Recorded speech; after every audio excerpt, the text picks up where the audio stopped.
No, I think you're right. Anyway, I'd try it because all they can do is fire me, right? An early retirement. You know, when you give these things, I mean, in some of these things, some of these webinars or even Zooms, you see people openly drink in front of the teachers and the camera. Oh, that's not even the worst of it. I've seen ones where people are like smoking weed in class. Wow. Really? Yeah, I bet. Why Yeah, they're not? like hitting a bong on their screen. It's just Well, like, you know, come it's on, not man. illegal, You're not right? hiding So, it. yeah. Turn your video off. Come on. Oh boy. Hey Zach, that's a great picture. Okay.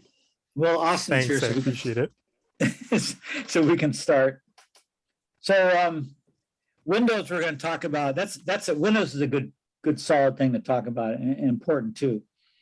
And then we're going to talk about lighting, various aspects of lighting.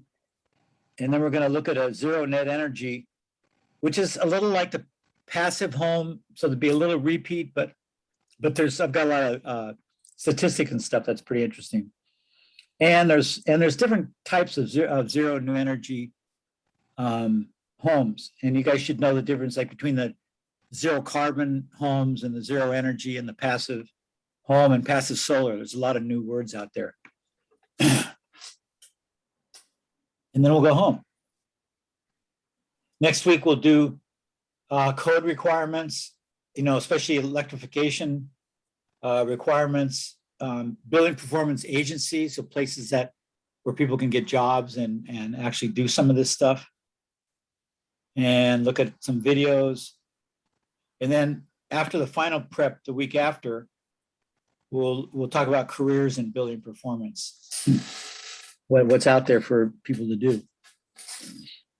All right. Let's see. Oh, I guess we should go to the assignment page. Yeah. Why not? So it just happens to be already up. How did I do that?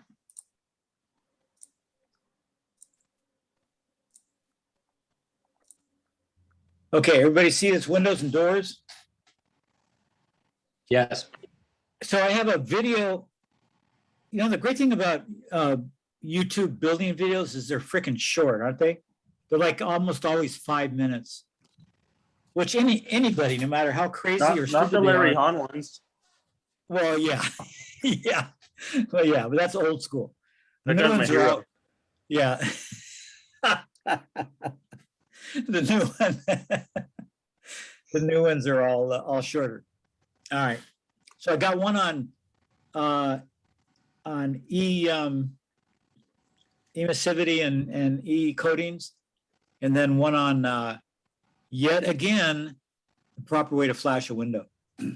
I learned something. I saw one that's got an in-between flashing idea, which I appreciate. Okay, let's talk about windows. The thing about windows that they noticed right off was they're not walls. Now, even a sheep could figure that one out. Or a goat. Or a goat. But it was the way they thought about it being not a wall. So there was all this obsession with insulating ability of walls. And then they took a look at some of the walls and they said, my God, these walls are half glass. What do we do? So then they started realizing that, yeah, we have to really deal with windows. And in the last 40 years or 30 years, they really have done a lot with windows. They've really come up to the task. So let's look at some of the stuff. So there's some technical things to learn about windows. First, let's look at this first page. Can you all see this window characteristic page? Yep. Yeah. Okay. Yep. So, some of my prints are not good, but fortunately, well, it'd be nice if we could see the U factor, but the R values. Okay, so we'll talk about U factor because that's the way they measure glass insulation. They don't use R value. And the U factor is just 1 over the R value, which we'll talk about in a minute. And they give the U factor when they're given the data on a window. So you've got to become a little familiar, but R value is really more familiar because, you know, from R value from walls and ceilings and stuff. So it's easier to get a sense of how close the window's coming to a standard wall insulation. So single glass panes, which we used to have mostly, not even one R value, and a wall was, you know, R12, R15 over the years, right? So it was a 12th to a 15th of the rest of the wall. I have no idea what standard insulated glass is. Oh, maybe that's dual pane. That's a funny way to say dual pane, isn't it? So that would make sense because it's a little more than twice as much. So that was a step up, right? 100% improvement. Then they came up with the low E coatings on glass. We're going to talk about that because that's really was a breakthrough in the industry. Up to three times single pane. That's good. Then a low E for it's just a more intense kind of low E, gave you 3.8, almost 4. Triple glazed with two low E, 8.3. And these are old data. See, it's 2009. This is 12 years old. We should look up the R values on the highest windows. The super windows are much more than 8.3. We'll try to find out what those are. So, you know, 8.3 is getting close to the R12 the walls used to be.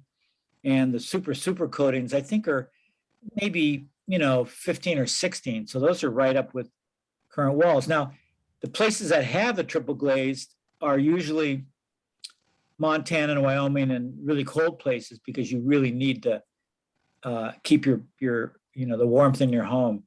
We don't see these down where it's warm. So, but they're very expensive, these types of windows, because not only are they, do they have 3 layers of glass and E coatings on 2 of them, but they're also very tight. There's no leakage in them and there's no thermal bypasses. All the materials that are in the insulation path are slow the heat. They're made out of fiberglass and things that are better than plastic or metal. All right. So every window that you buy from a normal store, not from a friend, every window that you buy from a store has to have this NFRC window lab window label. And NFRC, you can see, stands for National Fenestration Rating Council. So fenestration, we've talked about this before, have we not? The word just means window.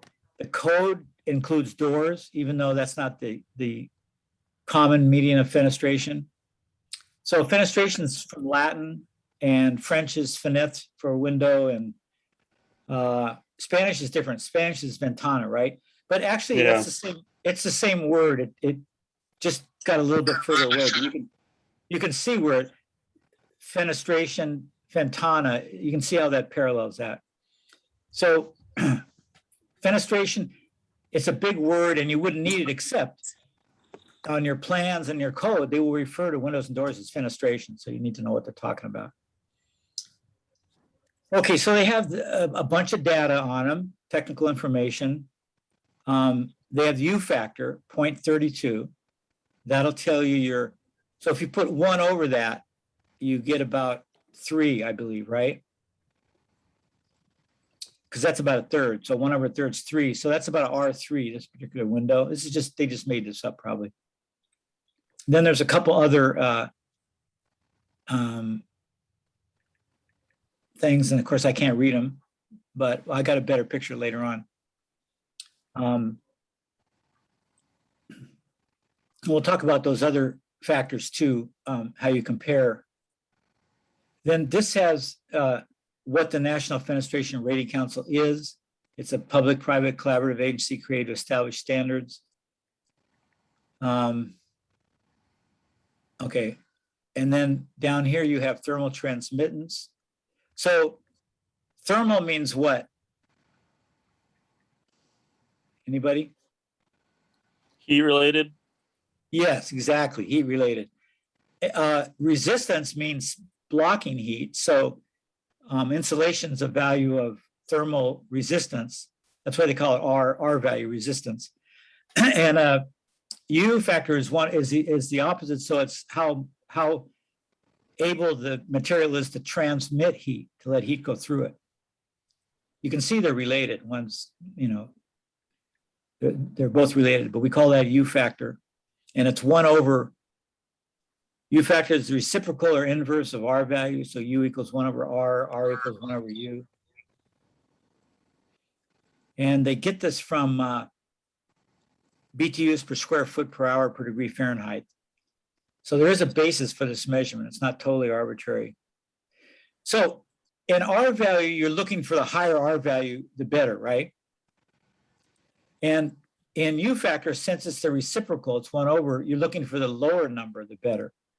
So 0.32 is better than 0.56, but 0.14 is better than 0.32, right? So you're looking for this number to be lower.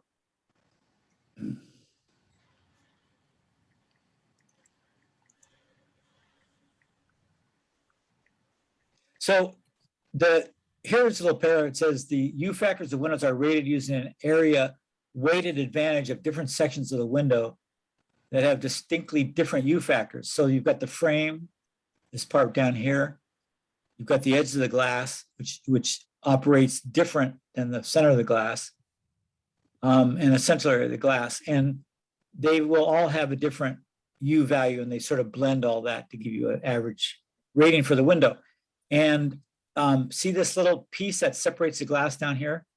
They used to put metal and things that were very conductive or transmittent of heat. So now they use things that block heat, and they make all these joints really airtight.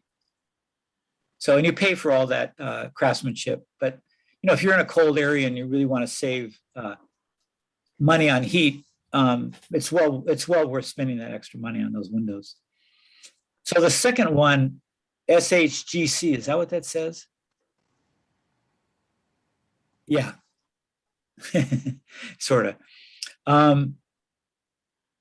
The next, after the U value in a window, you're concerned about the solar heat gain coefficient. Now, what's solar heat gain?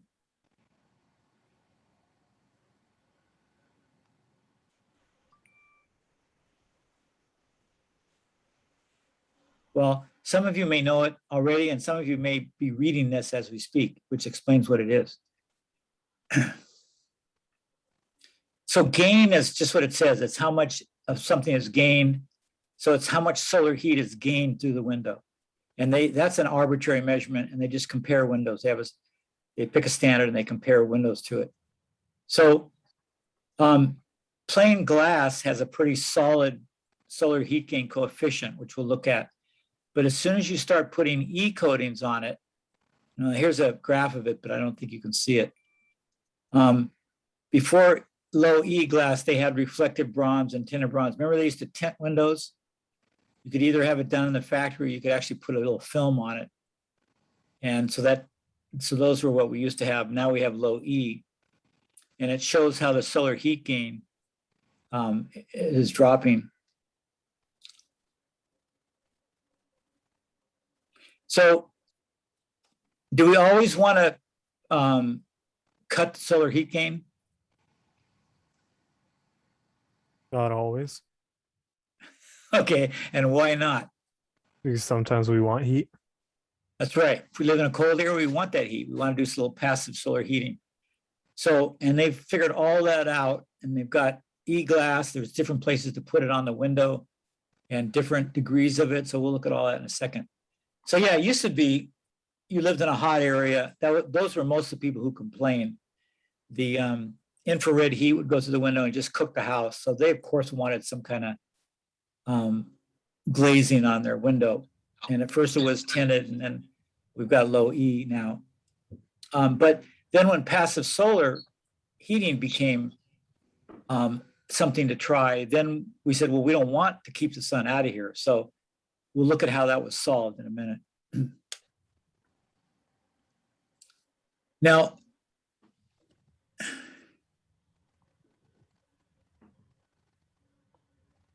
oh yeah, there we go. So single pane glass has a 0.87 solar gain efficiency, and we'll look at what others have in a second.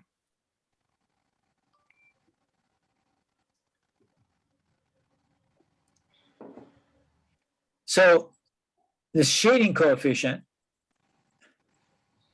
which is this, damn it, I wish I could read that. What do you, anybody take a guess at what that might mean?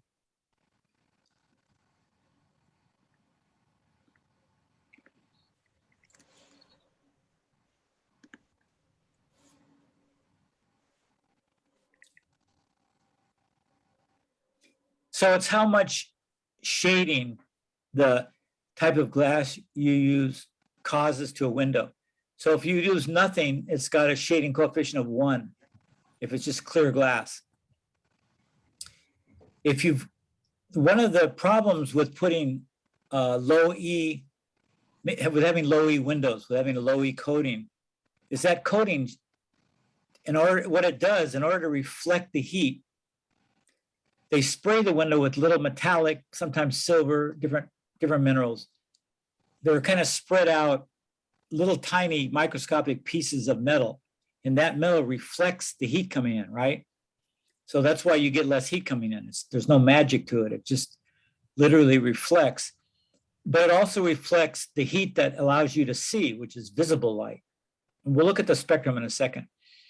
So anytime you shade a window glass with any kind of coating, you're cutting down on the visible light and what it looks like. So you'll have a shading coefficient tells you how much shaded it is. And then you can't go by the amount. You usually have to look at a sample. One of the videos we have, it'll show you the difference between a non-treated glass and low E glass in terms of what a white piece of paper behind it looks like. So the shading ones are always a little grayer or greener or browner. Of course, you don't notice that unless you have a 2 glass window, one with regular glass and one with the other, then you really notice it. But you really can't notice it. You get used to it when you're looking out of it. So it's not a bad price to pay if you're really trying to get rid of heat.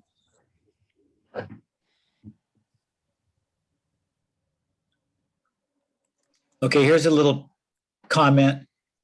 Generally, buildings in hot, sunny climate should employ window glass with a solar heat gain coefficient of less than 0.5. And south-facing windows used for passive solar should have one of 0.7. So the higher the number means there's less heat allowed.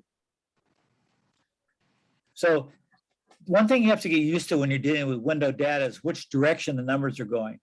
So the U value, you want to go down, the less is better. The heat gain is also, you want to go down if you're dealing with heat. But if you want to have more sun come in, then you want to go up.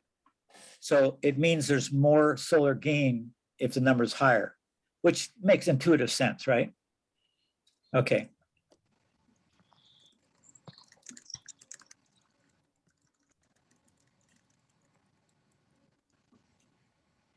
This is really a lot of complicated information, huh? So we're going to skip it.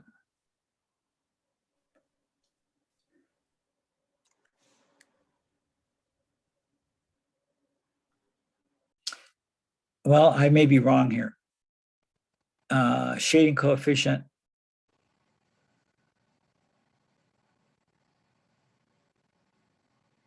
I don't know. I may have been confusing it with visible transmittance, which is a similar idea.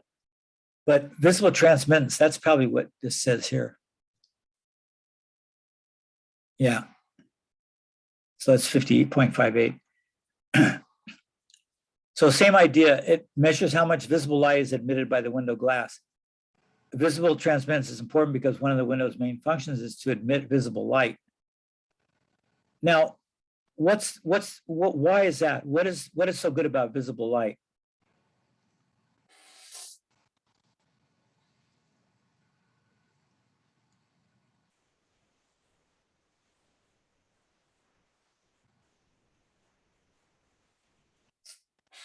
If someone doesn't answer me in 5 seconds, I'm going to fail the whole class tonight. It helps us see. It's amazing how fast those answers come. Yes, the first answer would be it lets light in that we need to light up our house. But I agree with you. The better answer is it allows you to see.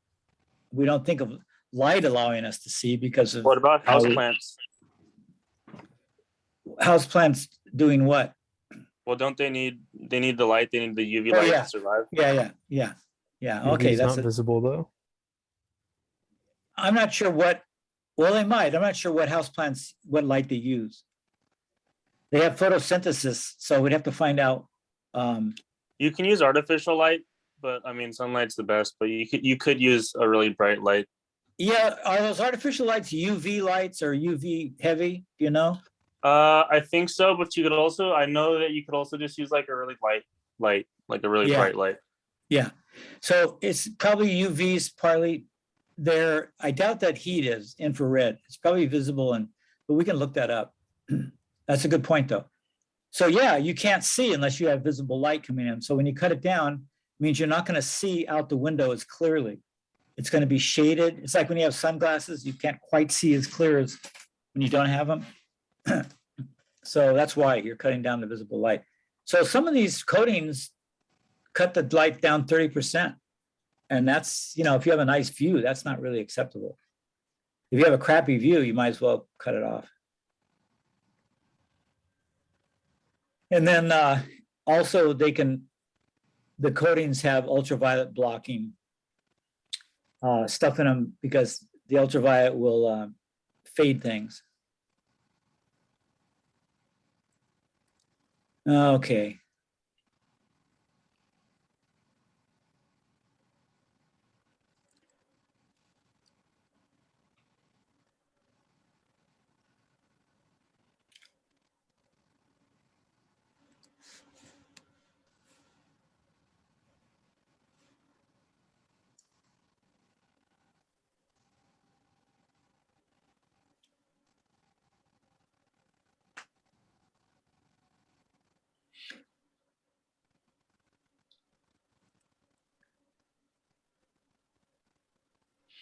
So here's an interesting phenomenon here in this convection drawing. So you've got a spacer on the bottom, right? Well, you have it on the top too, and sides, but they're just showing a section. You've got a standard spacer and it's probably it's a big thermal bridge. So the heat goes into here and it's conducted right out, straight out. But the air inside between the two panes is drawn to that because it's cooler. It's going to the outside. So it's going to make this heat in the window do loop. So it's not going to be very, very uniform. And you're probably going to lose some heat. So what they did is when they figured that out, they put a spacer that was less conductive on the bottom. And it doesn't have such loops in it now.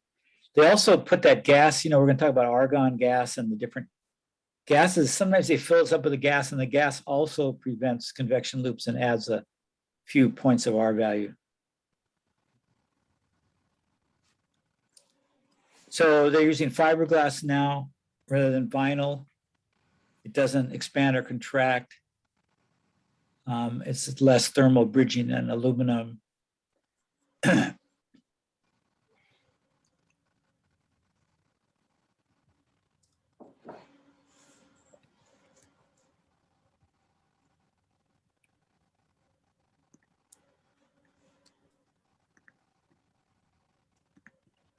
So a picture would be better. Hopefully we'll find a picture, but this paragraph here that my arrow is pointing to, it talks about where the low E coatings go.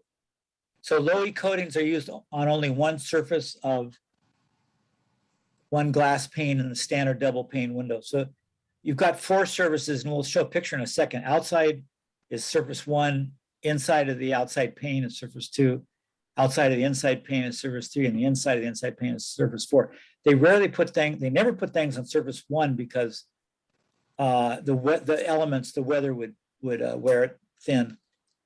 And they, for the same reason, they don't usually put something on the inside, although occasionally they do, on the very inside. But the two insides of the glass, of the two pieces of glass, sides 2 and 3, that's where they put the e-coating. So if you use, e-coatings are used on only one surface of one glass pane in the standard double pane or insulated glass window. The coating faces the airspace between the panes on either the inner or the outer pane to protect the coating from damage.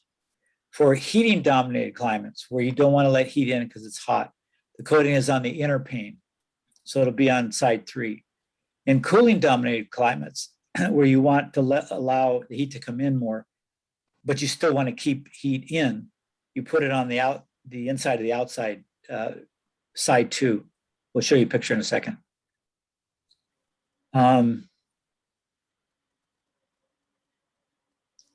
Low E coatings come in two varieties, soft coat and hard coats. The soft coats are made of silver. But there's some manufacturing difficulties that makes that harder. The hard coats are tin oxide. They reflect less, but they're easier to work with. So, and then pyrolytic is another term for some of the type of low-E surfaces. Gases like carbon dioxide and argon, which have a higher R value than air, fill the space between panels in some high-tech windows. Those are a problem if you buy your windows in a low altitude place and then you move up to Aspen or Telluride, that elevations might do some pressure damage to these gases. So you've got to be careful with that you know what you're doing with altitudes.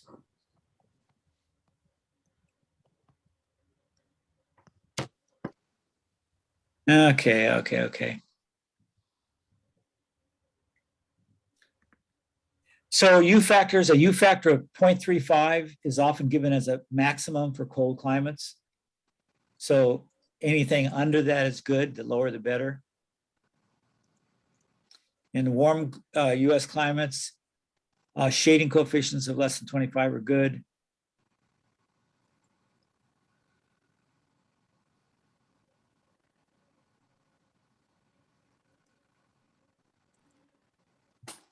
You can't read this much better.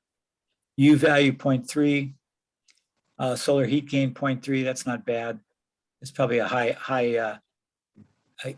heat area. Visible transmittance 51. Yeah, it's okay.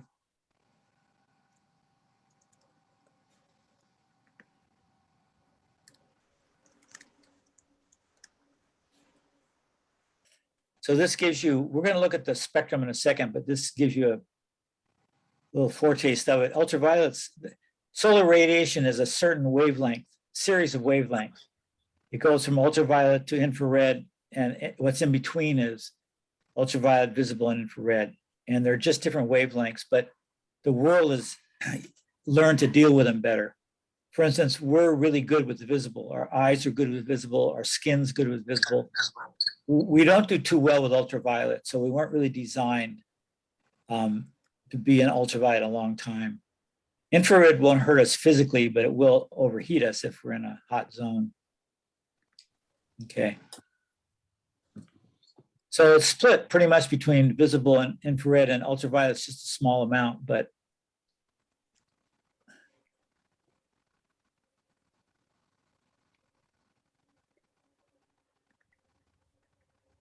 okay, here's this. I don't know why this is in here. It's about R value, but it's interesting to know.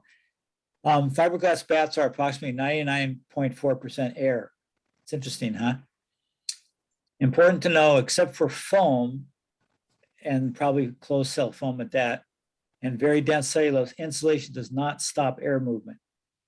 And we've talked about that. So you're not really stopping it. Even air barriers don't stop it.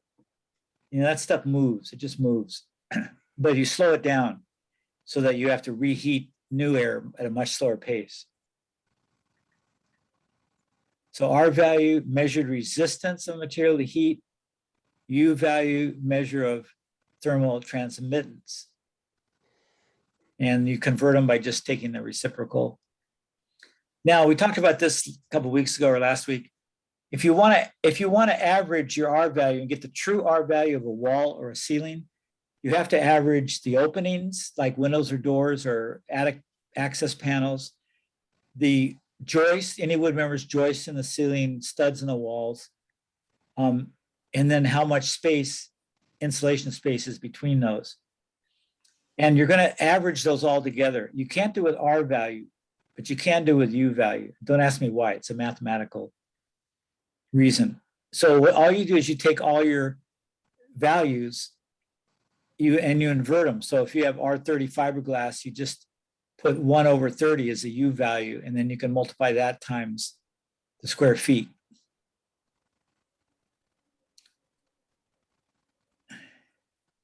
Yeah, they give the wrong thing. That's one thing they tell teachers never to do, give the wrong answer, especially first. So here you go. Here's well, you can do it separately or together. It doesn't really matter. So you can do it. You can take all the R values and get a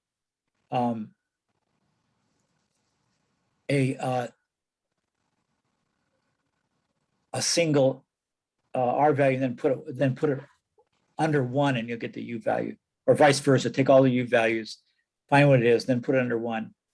So this one you ended up with a 0.40 for U value, and then when you flip it over, it's R25.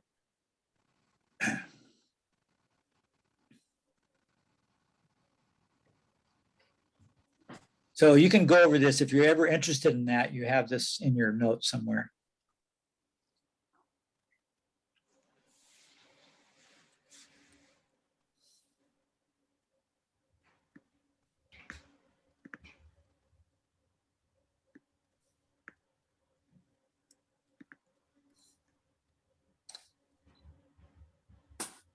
So here's the electromagnetic radiation as we know it, as humans know it. So we have very short wavelength radiation. You know, gamma rays and X-rays are down on this end. The rays from space are down on this end. And those rays are so small, they just pass right through you. Like right now, we have billions of gamma rays going through us. And so light's pretty much higher than that. You know, here you have radio waves up higher, they're big. Light's a little portion of it, and it's got infrared visible and,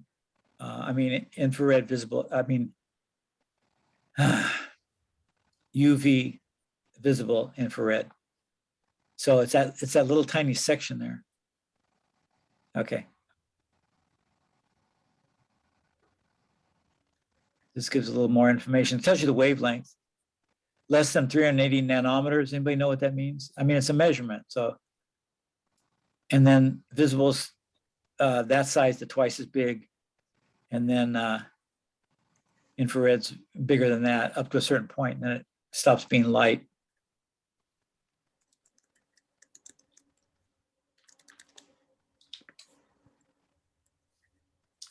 So these are all radiation, yes? So Yes. what is radiation?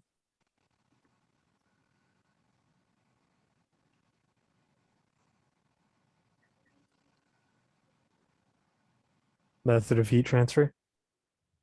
No. So radiation is just energy, right?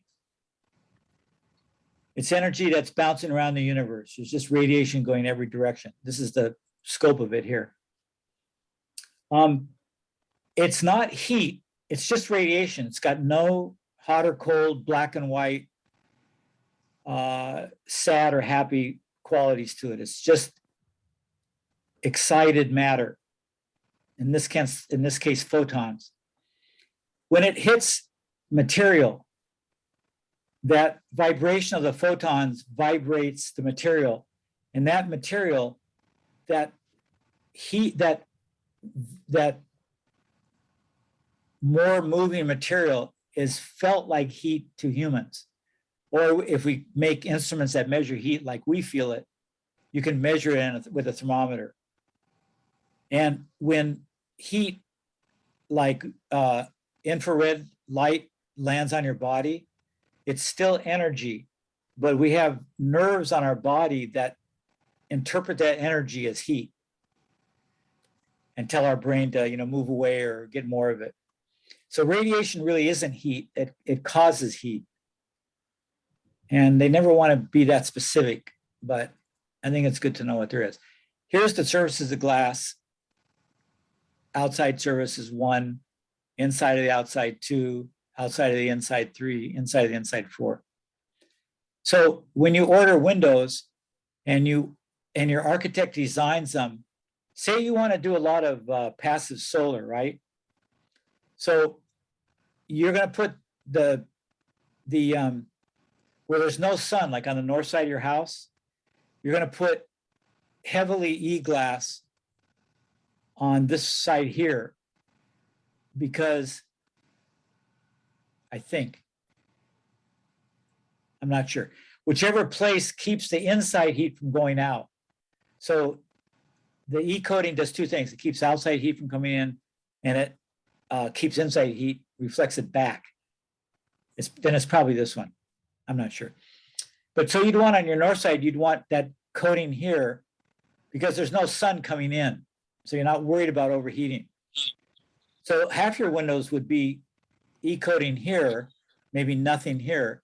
And then the other half, or say the ones on the south side, you'd want to let a lot of heat in. So that would be, I think you'd have your coating here, because that would let the heat pass the first pane. It would heat up the space, and it would go through then. So for passive solar, you'd have a low quantity of E glass right here. And there's probably a balance, because you want to let a lot of light in, but you also want to keep heat from going out. So like at night.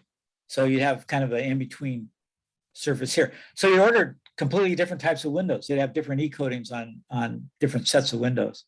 And if your architect's doing it and you tell them what you want, you don't have to know this, but it's nice to know. You might want to double check, make sure your architect's on the ball. So this is just adding panes, how it cuts down on the transmittance. The U factor goes down, or the R value goes up, but the transmittant comes down. It's not too bad though. 80, what is that? 83 or 88? I can't tell. 73.70. That's an okay trade.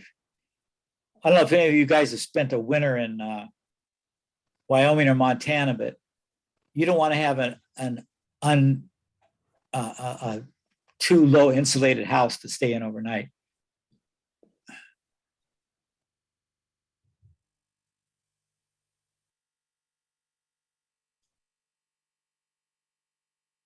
So this gives an explanation. If I ask you on the final, and I'm not sure I will, I have to look at I have to prepare the final, but this would be a page where you could find U value, SHGC, solar heat gain, air leakage, visual transmittance. This is a value. This is kind of new, this air leakage. And that just shows you how leaky the windows are. If they cost more money to make them really tight, but you may want that. So they also rate those. And then low E coating. And then argon and krypton gases. Okay, this is for, we're out of the window insulation category. Now we're into window safety. And there's a bunch of laws regarding when you have to have, what do you call it? And safety glass or tempered glass. So this section here is about that. So you've got, do you all know that the law requires you to have certain size windows in rooms that go to the outside, especially bedrooms? So they call it egress, which means getting out. And because of fire, they want you to be able to get, if you have fire in your bedroom and it's in the hallway, so you can't use your bedroom door to get out, they want you to be able to get out a window. So when every window on a certain specific room, especially bedrooms, because that's when you're asleep and you may not know about the fire till the last minute and then you got to escape. They have to be 20 inches wide. they have to be 24 inches high. And they can't be higher than 44 inches from the ground, because you got to be able to open it up and fly through it. So if you're bigger than these dimensions allow, and you're going to live in the house for a while, and you're building it, you might get slightly bigger windows. These are designed for like average size and maybe a little bigger. But obviously, very overweight people might have trouble getting, and then also they might have trouble climbing even 44 inches. So you want to have a bench. So that's good stuff to think about. And then safety glass or tempered glass have to be in the following areas. You know, when you have a front door and you have those 2-foot wide panels on either side, they don't do it a lot now. It was more of a 70s, 80s thing. Those side pieces of glass have to be tempered, because you're too close to a door, the door slams, it could crack the glass. People come in drunk from all night slumbers and miss the front door. So you don't want those to be. Safety glass is there because regular glass, when you break it, it drops into huge shards.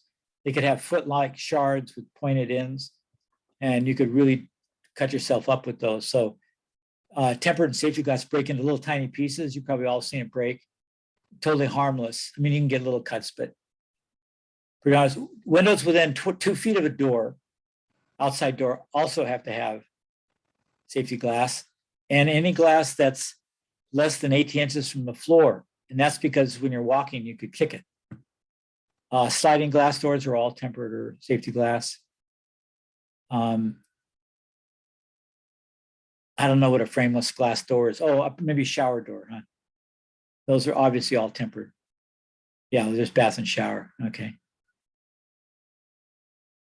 And then tempered glass must be used. Okay, this is safety glass. I'm not exactly sure of the difference, but these are safety glass and this is tempered glass. If the window area is greater, so this is a structural thing probably, 9 foot, greater than 9 foot square. That's only 3 by 3, right? That's not that big of a window. If the top edge of the glazing is more than 36 inches above the ground floor, if the top edge of glazing is more than 36 inches, I don't understand that. The lower edge of glazing is less than 18. Okay, that's the same as this one. And windows within 36 inches of walkway. So if you have a walkway along the side of your house and it's right up next to the house, less than 36 inches, those windows all have to be tempered if you go by the code. And then there's general rules about window glazing. You have to have at least 1/10 of the floor area as glazing. And open window area must be equal to 1/20 of the floor area. And you can't have a window less than 3 feet from property line. Any questions about that?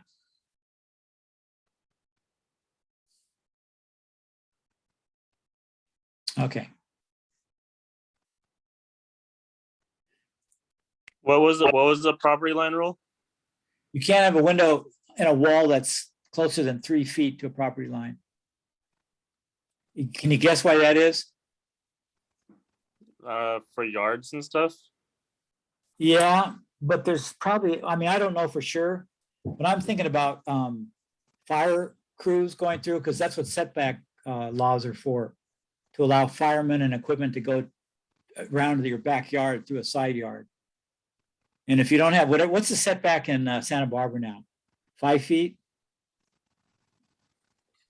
If you don't have that minimum setback, it's really hard for firemen to get through. And they don't like to be held up when they're trying to put a fire out. So I think they don't want glass too close to that either, because their equipment could break it and they could get hurt.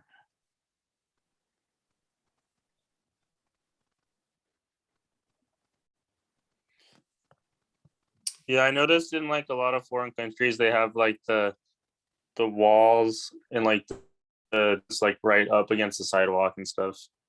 Like in Europe and Mexico. Yeah. They don't have Yeah, front so yards. Yeah, so those laws are probably, either lax or they grandfather all the old stuff. You know, that would be an interesting study in itself.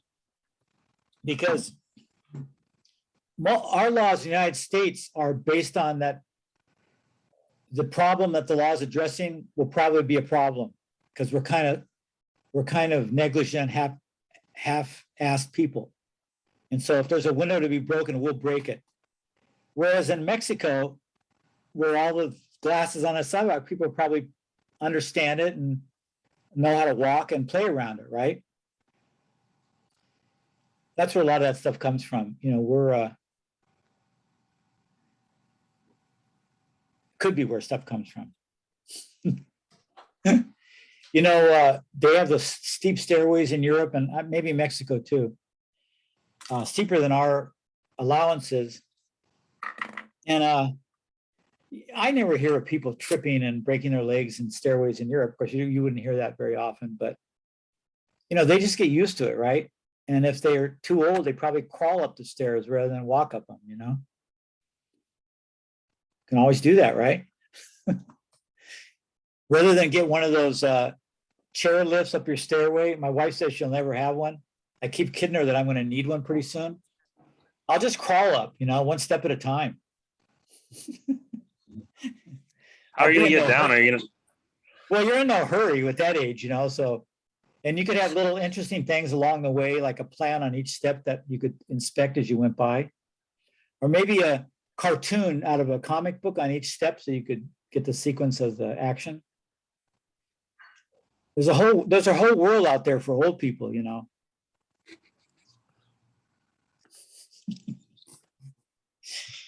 All right.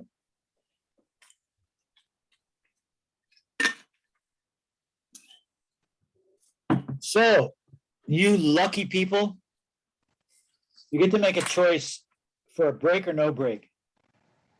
I'm gonna see a couple of videos on Windows, and then one on short one on lighting, and then a zero net energy one. Want to take a break? Yeah. Yeah, that sounds like a lot, huh? Okay, let's take a break till 5 or 10, yeah, 10 after 6. I mean 7. Does that sound good? Sounds good. Okay, 7:10. I'll see you back here. Hey, Patrick, I might use a different phone to log back in because this one's kind of dying, so I might be on a different number. Okay, no problem. Okay. Oh.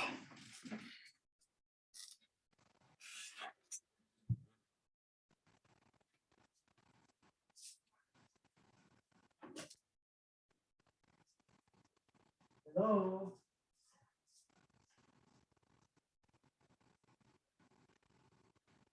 So, gotta see upstairs.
Hey, Dylan, are you there? Yeah. Yo, I was looking at Home Depot and their deals for Black Friday. They've got deals like through January. Yeah. And they've I got haven't some gone to killer look at it deals on like Makitas and stuff. And What? I didn't hear you.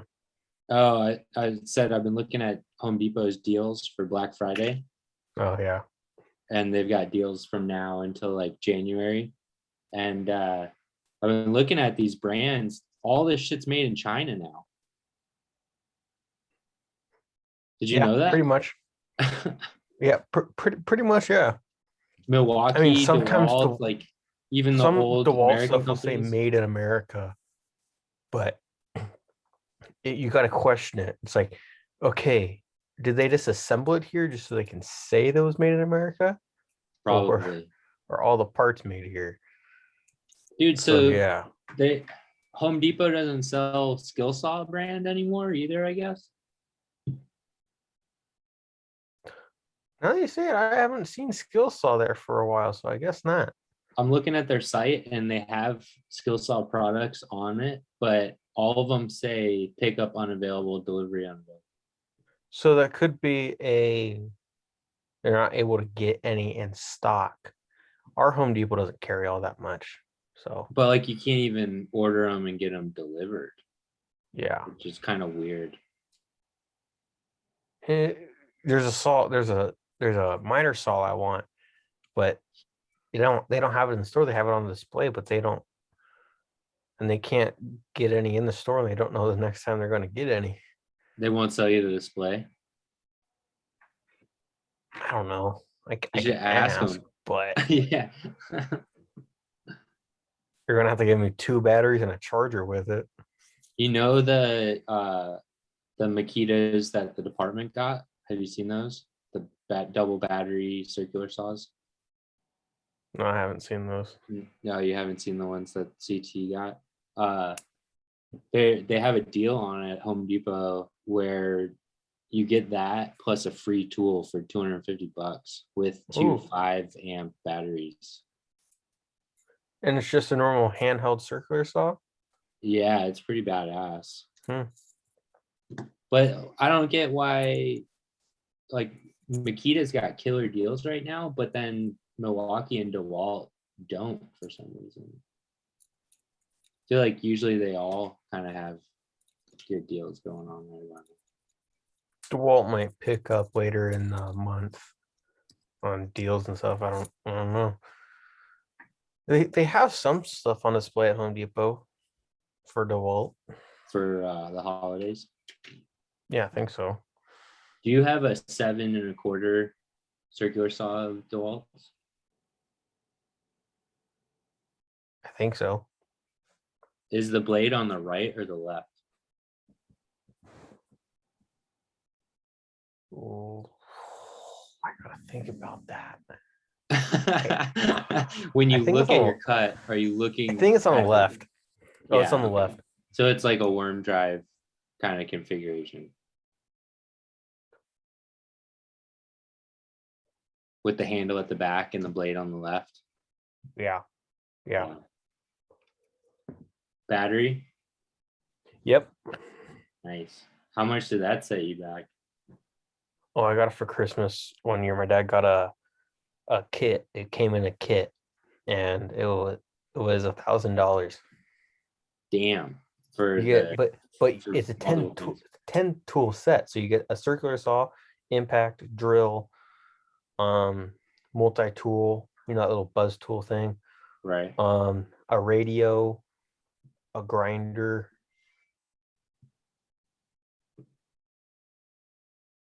I think that what was else? Now's the A time flashlight. Now's the time to buy them. Yeah, Yeah. that's what we're talking about, all the deals on right now. Yeah, Home Depot's got all the good deals. I'm tempted to pick up one of those double battery Makita circular saws. Yeah. $250 with 2 batteries and a free tool. Yep. Sick deal. Yeah, that's They a good have one. a circular DeWalt one that comes with a hammer drive, drill, and then impact. So it's a tool thing. It's like $500, I think. No, maybe 3, and a big flex volt battery. Yeah, don't know. they also have there's a Makita package that maybe is like $400 or maybe $500 that's got a lot more tools, and it's got just like a regular circular saw that still gets the job done. I have DeWalt. Is that what you picked up, Alec? I have Makita drills and a Makita sawzall and a Makita multi-tool. I don't have a cordless skill saw. I think I'll probably buy one soon though.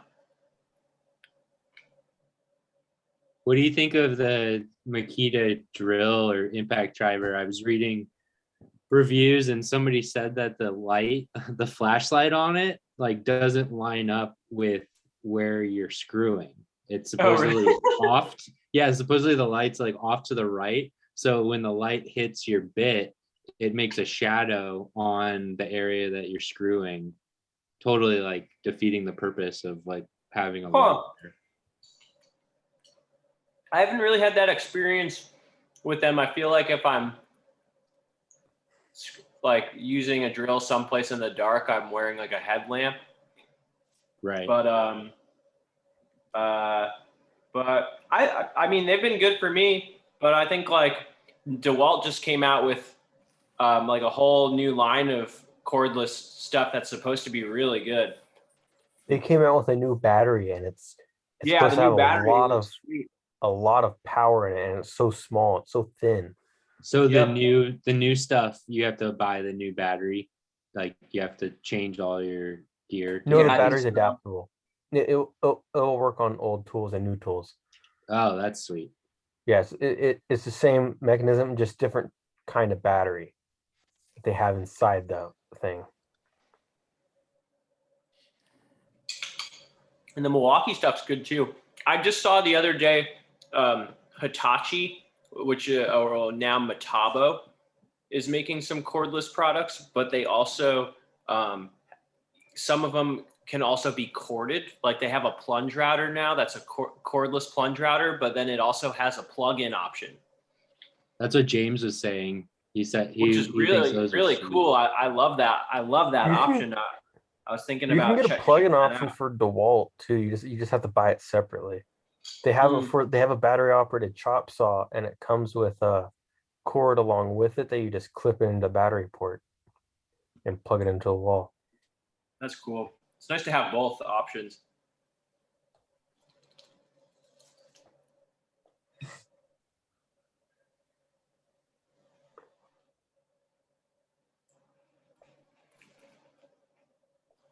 We're just talking about the deals right now, Patrick, on Home Depot. Those Makita saws that you got for the department are on sale for $250 right now.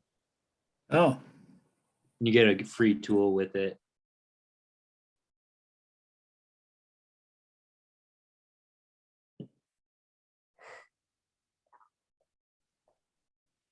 hey, I saw some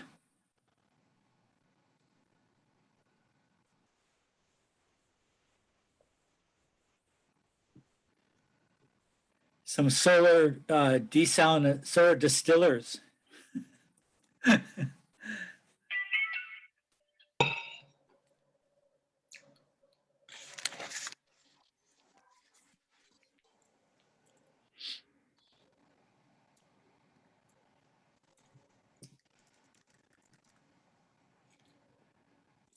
Which I'll show at the end because I know everybody's as interested as I am.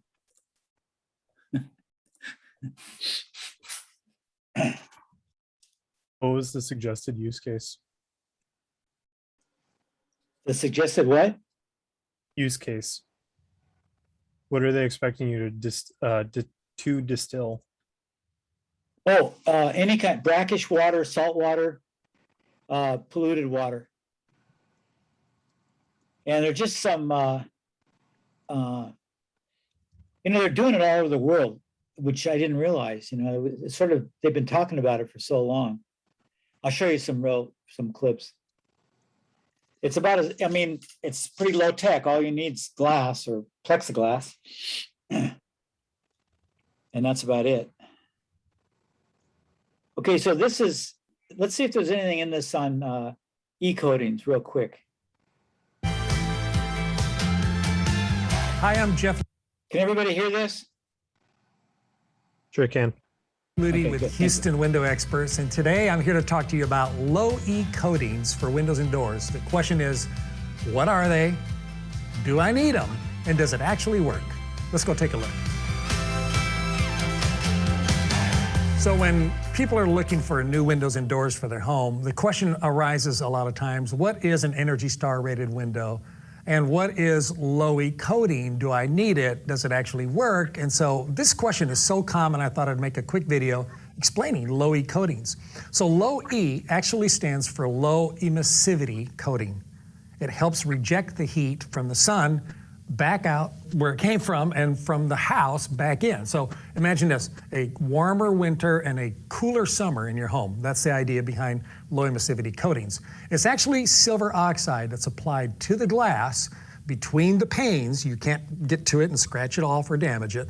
That keeps it protected, and it's kind of like a film. In fact, I'm going to show you how it works and explain to you a little bit more about low E to see if this is something you need on your windows and doors. So today for our demonstration, I have this typical heat lamp from a 1970s bathroom. Do you remember those heat lamps in the bathrooms? Maybe you've got one. And I'm going to turn it on, and it's going to create quite a bit of heat. I can really feel the heat coming off of this.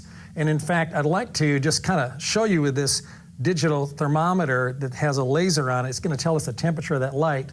So you can see here that, look, I'm like at 300 degrees when I'm aiming straight at that. Oh my gosh, 325, 327, 332. It's just incredibly hot. So here's an example of what would happen if you had glass that's clear, like you would in a single pane window, that's not treated at all. And we're going to see what it does for the temperature. So we're in the 270 range. And so here you see this is clear single pane glass. Look at that, 220, 230, 235, 240. I mean, you can really feel the heat coming through on this. And then low E coatings come in two different levels of coating. One's a double coat and one's a triple coat. So you can get 0 coats, 2 coats, and 3 coats. And here's the 2 coats. And that's 95.6, 95.4, you know, in the range of 94, 95. And if I put my hand here, I just can't hardly feel anything at all. Then there's the triple coat, 3 coats of low E. Actually, I feel nothing now. And you can see here with 3 coats of low E, I'm under 90 degrees. I'm at 84, 85. Makes a huge difference between no low E, 2 low E, and 3 low E. So no coats, really hot. 2 coats, really great. 3 coats, it just basically eliminates it completely. So I want to show you, though, the compromise that's involved when you get 2 or 3 coats of low E over clear glass. So follow me over here. And by the way, while we're walking that way, let me show you around our showroom. We have 20 different brands of windows and doors to pick from. Anderson, Pella, Milgard, Marvin, Amsco, a lot of different brands. And if you're in the area, drop in here in Houston and come take a look. So I wanted to show you this. I set up a little demo here for you. This is an Anderson window, and this is an Amsco window. And this window does not have any low E coatings on it at all. This is just clear glass, but it is double pane. This one has 3 coats of the silver oxide low E. And can you see the difference? How this is really nice and white. I put a piece of paper behind there and just taped it to the back of the glass. And this one has more of a greenish hue to it. That's kind of the cost of getting the energy efficiency, is you're going to lose some light and you're going to get a little more of a green look, whereas on this you're going to stay clear. But this won't meet Energy Star guidelines. This window in this condition with this glass is not going to do much for you for heat or cold, where this one's really going to make a big difference and a big impact in your house. One of the other benefits, too, of using low E coatings is that with a low E coating, you can get as much as 99% reduction of ultraviolet light penetrating through your window, which means that your furniture and your carpet and your flooring is not going to deteriorate quite as quickly, and you're not going to end up with discoloration and fading. Now, there's one more thing you should know about low E when making a decision for windows and doors. It's what part of the country do you live in? Because in the South, You have to remember, we're spending 9 months of the year trying to keep the heat out of the house and keep the cool in. Whereas up north in Minnesota and Michigan and places like that, it's just the opposite. You're trying to keep the heat in and keep the cold out. So just so you know, with the different places you live determines where we put the coating. If it's a southern climate, the coating is going to be on surface number 2, which is the inside of the outside pane of glass. And if you're in northern climate, it'd be on surface 3, which is the inside of the inside pane of the glass. So in this case, this window is designed to be in a southern climate. It's going to reject the heat and keep the cool inside. If I actually was going to install this window in a cold climate, I'd have to install it backwards for it to work.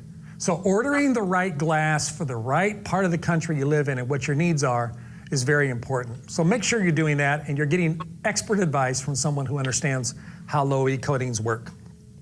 Lastly, you can enhance any low-E coating, any double pane window, by adding argon gas. We'll cover that in another video at a later date, but with argon and low-E coatings and good double strength, double pane windows, you should notice a great and considerable benefit to your heating bill, your cooling bill, the comfort in your home, the longevity of your furniture, and also sound reduction. So thanks for watching. If we can help, please give us a call. Don't forget to subscribe and hit the little bell. That way you'll be notified of future videos from Houston Window Experts. Thanks for your time. That was great, huh?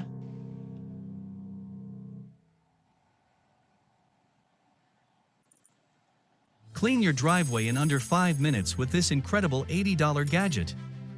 Just attach it to your hose. Okay, so Shane and I have to hang this window.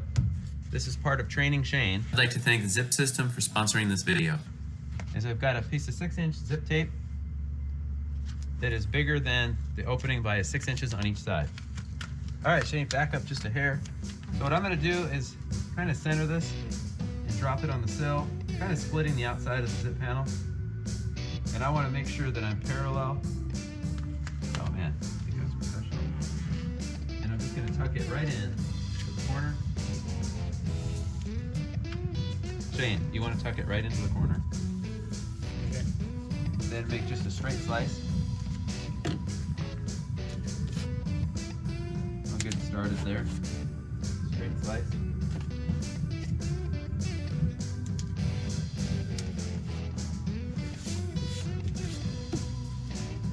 Always, always, always roll the tape. I did that on purpose. Always, always, always roll the tape.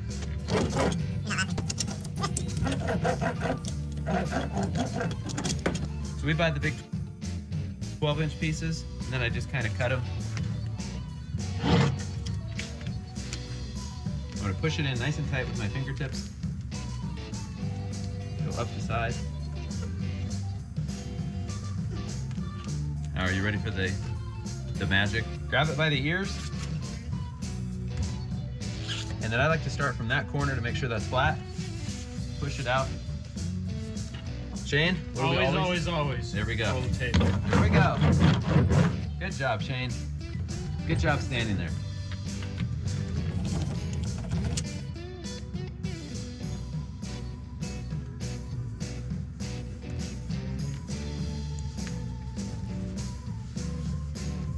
Okay, Shane, let's see if you got it. Get it. From the inside. Yeah. Yep. Good. And? Always roll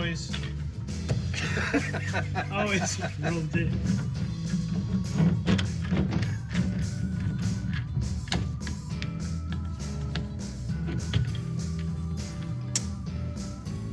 Notice there's no drip pan or bevel. All right, this. if the camera couldn't see that, we did caulk the back of the nailing pin. Tell me when you're good. You got it? Yeah. So the bottom is He centered. didn't caulk the bottom. He didn't say that. He Okay, probably I'm pretty didn't level. though. Sides are caulked, you can tell. Okay. We set the window in on shims and check for level. Fasten the bottom corners You don't first. need to do that We because check it for these square windows and can't adjust as possibly needed. Fasten wrap. the top corners. Then what we do Whatever is it we is check, because diagonally, this is a that's what it sliding is. window, You is do we check need to that try them reveal. back and forth to make sure they open. And then we adjust that side and the center mullion, and then go ahead and finish fastening it. Then we tape the legs, tape the head, and then roll that flashing. It's a pressure sensitive tape. We've blower door tested this window assembly over 100 times. It is airtight. If it's airtight, guess what? It's also watertight. And it's simple, very simple. There's how the corner looks after it's all taped. Totally protected and shingled. I'd like to thank the Zip System for sponsoring this video. Okay, so Shane and I have to hang this window.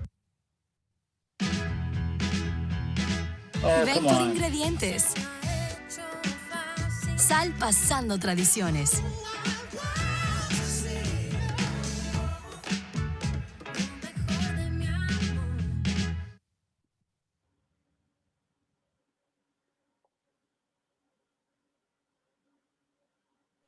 Regina drives along the coast. She activates Super Cruise and puts on a pair of gray sunglasses. Gray? I don't think so. If you want to be bold, you have to go off script. Experience the all-electric Cadillac Lyric.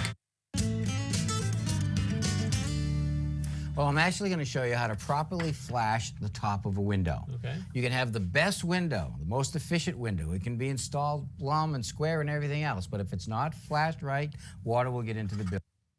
Wilt sill pan and flashing.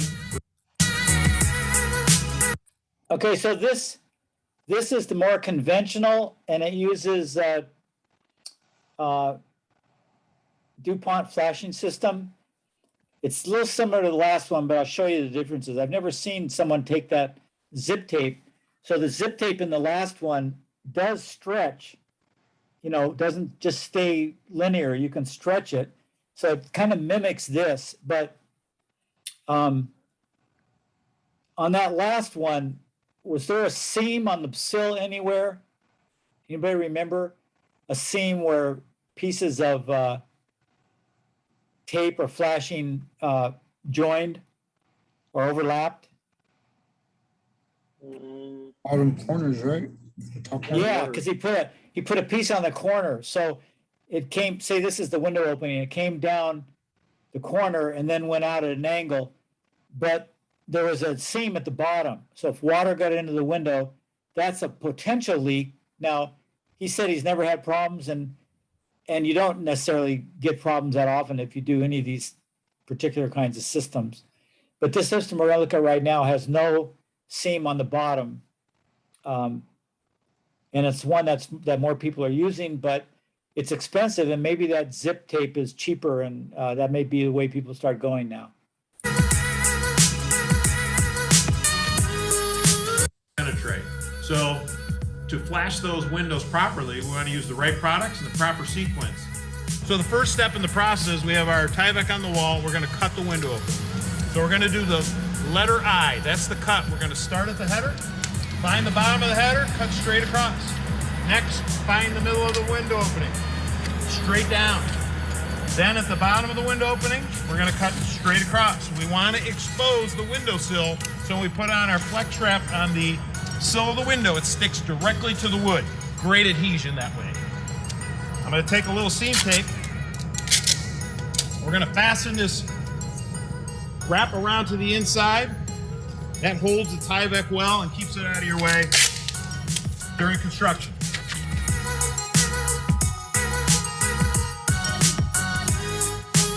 DuPont makes Flex Wrap NF for windowsills. One piece install, no cutting on the sill cripple connection. This is a 6-inch Flex Wrap for a 2x4 windowsill. First step in the process is we're going to separate the two release papers. There's two release papers, making this really simple to install. The wider portion goes onto the sill, narrow portion, 2-inch, goes onto the face of the wall. This is 4-inch, easy. We're going to pull that wider release paper off. Break it in two. Highly sticky, 100% rubber butyl. Find the center of the opening, line up to our front edge of our wall. Slowly work our edges down, making sure we run pretty straight. Work it right to the corner. Our piece has been cut 1 foot larger than the window opening because we want 6 inches going up each cripple for water drainage. Trimmer, not a cripple.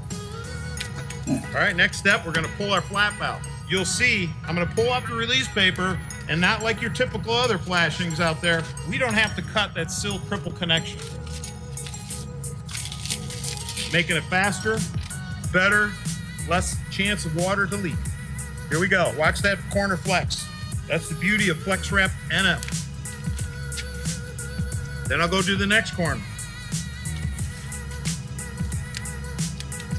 Working our edges all the way around. No cutting, one piece install. You can't do that with the other products. Next step in the process, we're gonna use our J roller. 4-inch J roller, better than your fingers. We'll get full adhesion, get our corners nice and tight, seal the cripple connection.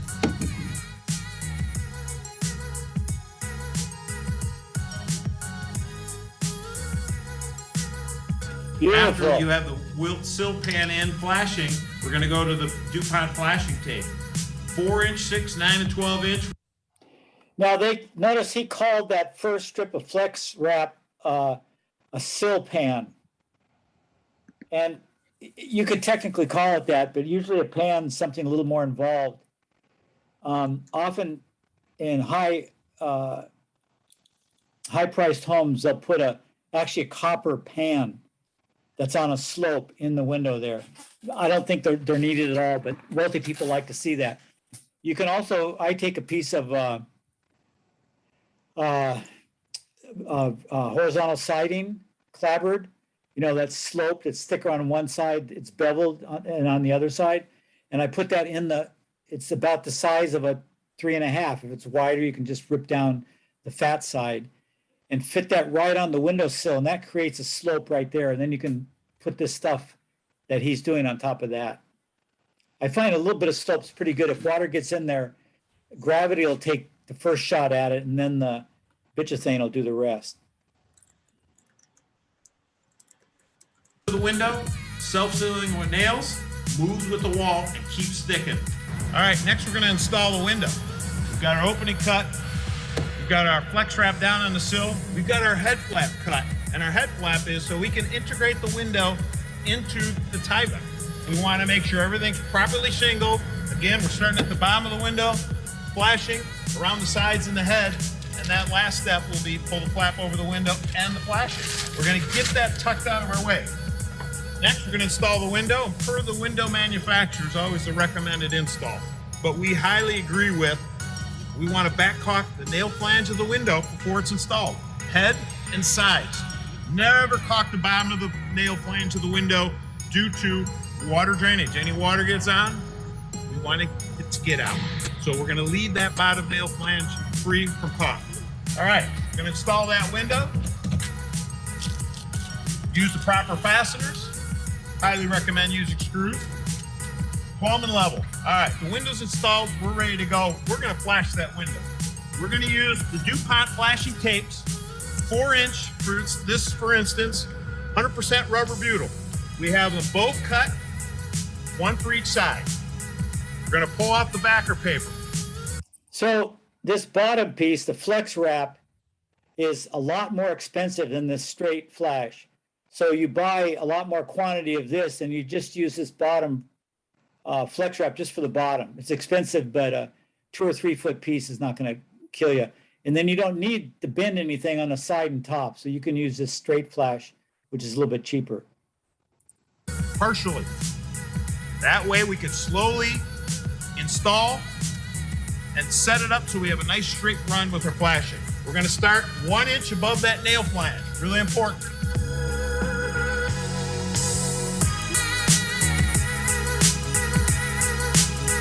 Proper overlap at the bottom. We don't want to end up short of that flex. We want to overlap.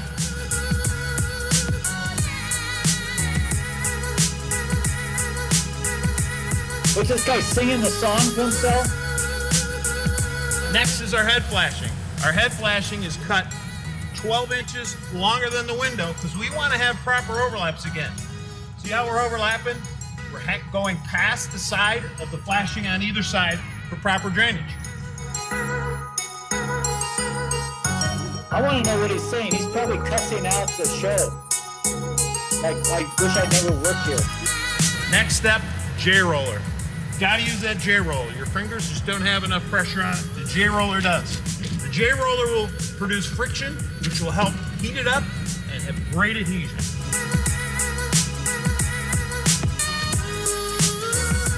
And the last step in the process, we're gonna pull that flat down of our Tyvek. Again, proper shape, water's coming down. It's gonna follow the progression by draining away from the window. We're gonna use Tyvek seed tape, using a 3-inch gauge because we're going over drain rack. I can't tell you how Do our much lower that portion is. of our flat first, a long horizontal joint. This way we're gonna block air and bulk water, wind-driven rain from entering the cavity. We're sealing this opening properly. And then our 245 cups.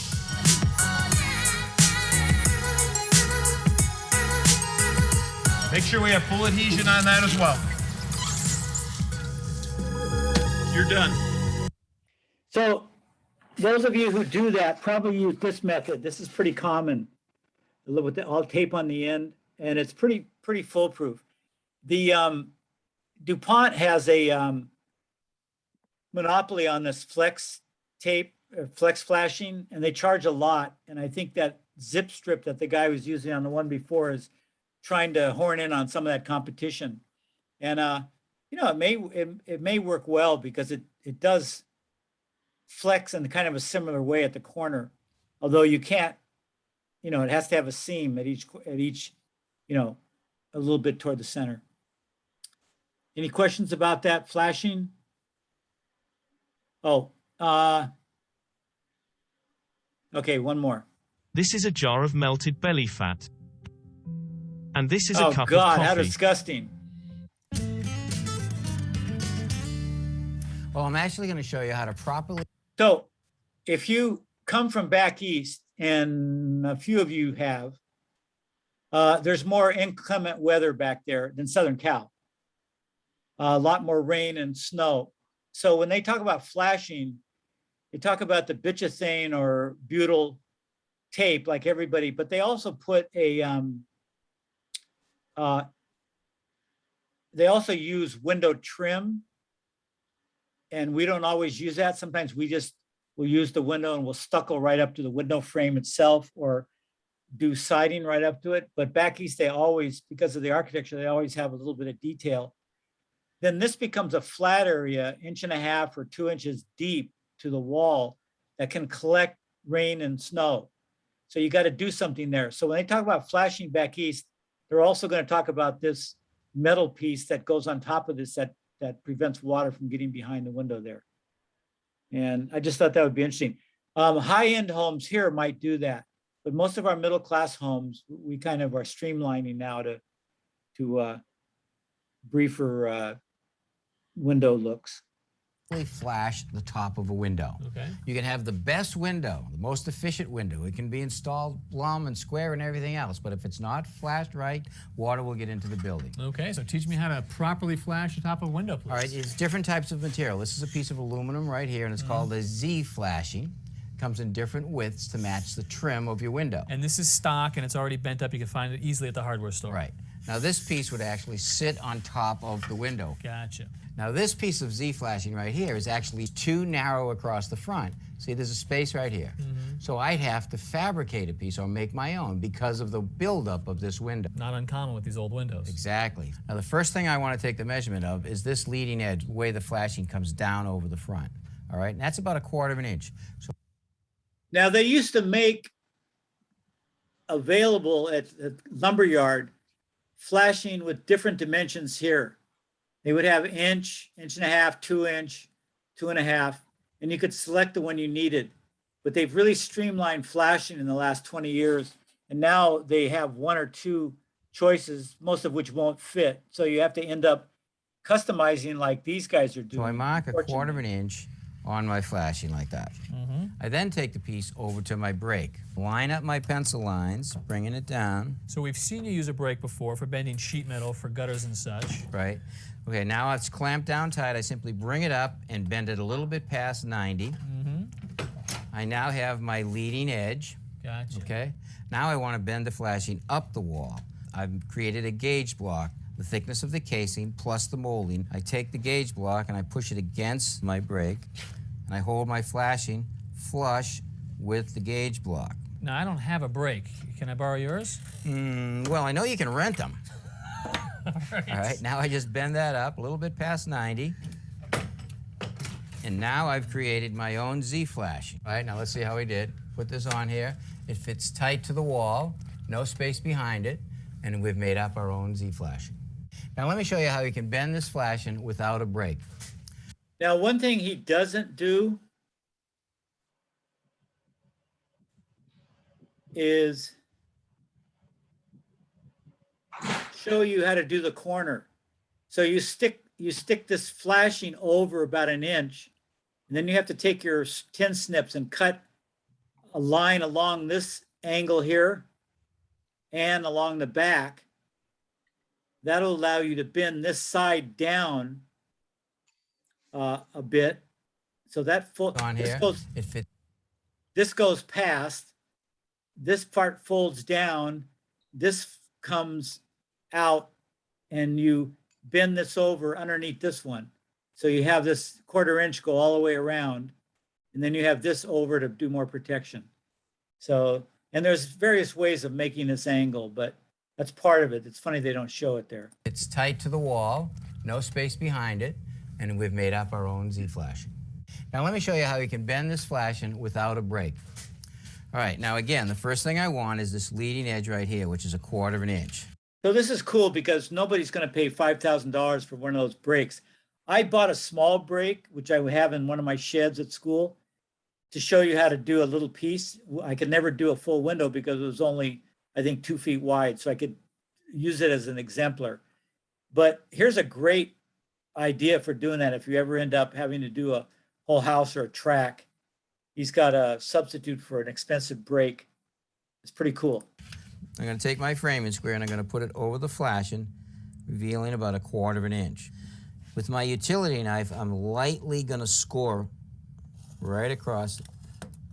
I've got 2 pieces of 2x8 clamped together. And what, you've got a bevel on the end there? Right, I've got each piece beveled about 8 to 10 degrees. Because when I bend the metal, it'll spring back, so I have to go past 90 to make a 90. All right, so we've got ourselves a little homemade brake. Right, so now I'm going to put the piece in, and I'm going to line up with my slice, okay? I got it lined up. Now let's just clamp down on these clamps, because I don't want that piece to move. Okay, now I'm going to take a scrap piece of wood. I'm going to put it right on top of the piece. Now hold our piece. I'm going to push down.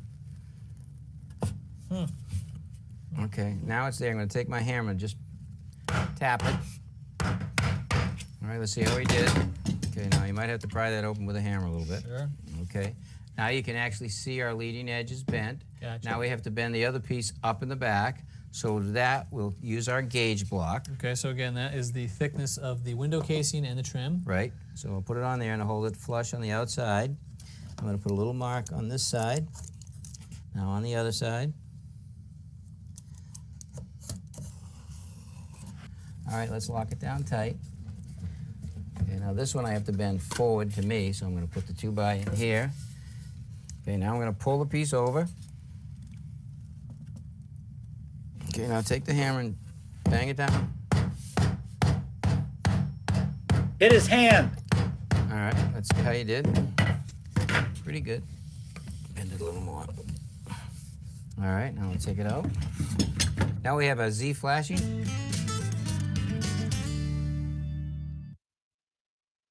I purchased this Sakier miter saw protractor prior to a trim.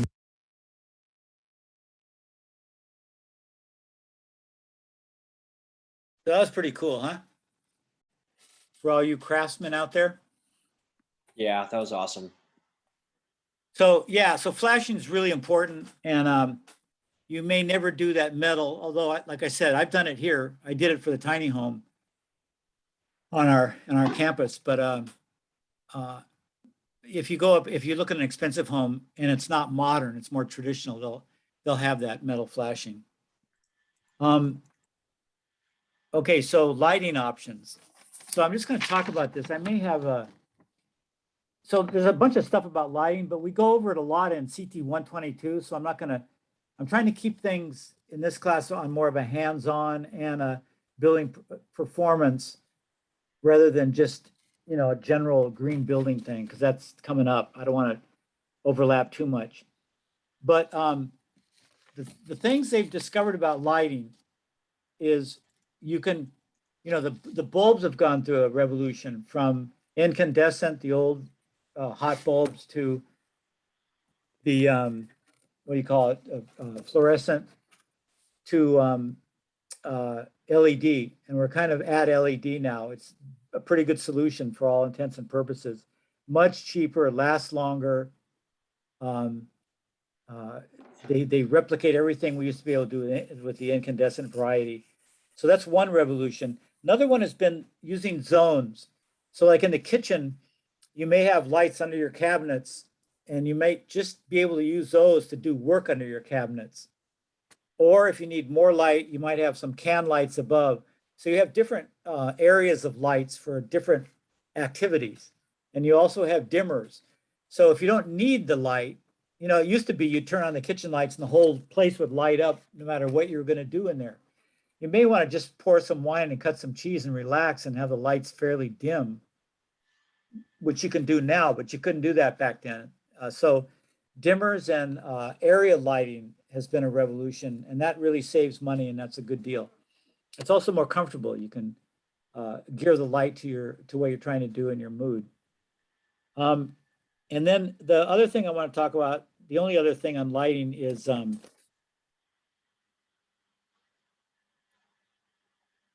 no, two other things. Solar tubes. Have we talked about that before? Anybody remember? I don't believe so. Okay. So you know what skylights are, right? And skylights are openings in the roof. And if there's an attic between the roof and the floor below, you have to side it. The skylights have to have sides so you don't look up in the attic. And if sometimes there's not a clear space in the attic, you might have HVAC stuff in there. This is the construction, the framing may not allow an open area for skylight. So skylights usually have to be designed at the beginning so nothing gets in their way. But they came up with these solar tubes, which are flexible tubes. They're about 8 inches to a foot across, and they can bend, and they're just silver lining. I don't know what the material is, but it's reflective lining. And then they have a dome at the top, just a plexiglass dome, and the light comes through that, and it bounces off the sides, off the metal. And so you can turn that because the sun will keep bouncing, and you can bypass things that are in the way where a skylight might have worked, and you can get it, a couple feet over from where it actually comes off the roof. So if you have a roof with a lot of venting and solar panels, and then you have an attic full of crap and the framing's bad, these things are great because you can weave your way between all those obstacles, and then it'll just be a round glass light in the top of your ceiling that sunlight comes through. It'll look like sunlight. So it's a great invention. I think it's really one of the superb things. And you can also light up areas that you can't get light to. There's no windows, like stairwells often don't have windows. So I have one in my stairwell at home, and CT124, I'll probably bring you here because I have a lot of these crazy ideas. And in the bathroom, I have a bathroom that's got no windows. And so I have a solar tube above the tub, and during the day, it just lets light in. It looks like a spa. It's really cool. And they make them so they have lights in them. So at night, the little rim lights will go on and it will light up as well, even though there's no sunlight. So, and they're not that expensive. They're a really great solution for bringing in more light. And then daylighting is the other thing I want to talk about. And I will talk more about that in CT122, but the studies they've done a lot of psychological studies on lighting. Social scientists are always trying to figure out why we're so fucking crazy. And we haven't figured it out yet. Every time we get a solution, we stay crazy. We still go to war. We still serial kill. We still rape and pillage. So they go, well, that didn't stop it. But, we're getting down the list. So one of the things is lighting. They said natural lighting is so much better for your capacity to be educated and your well-being, your stress level. natural light. And, you know, it makes common sense because we used to be outdoor creatures, right? For hundreds of thousands of years, we lived in trees or below trees. We didn't have even huts. So we were designed originally as a species to get a lot of that light and sun with us. So it kind of stands to reason that we can use a lot more, and we build houses that have been dark at times. So modern houses where we had the freedom of structure to make a lot of window openings and still have the building stay up, we started doing that because we like light. And then we have skylights and solar tubes. We're always figuring out ways to get more light. And it's really a good thing. I'm convinced, and probably all of you are too, that the more light, the better. And, you know, with passive solar, you have a lot of lighting area because you're trying to get the light in. I mean, the heat from the light. But, and so you have to deal with that, but you also get a lot of light, which is really nice. Schools now are, I have a film I show in Green Building about schools across the country that are using light, daylighting more and more. And the students are more healthy. They seem to be less sick, and they do better in school. So I think I may have a video on daylighting, a quick one. If not, we'll just go on to our last video. Let me check out here.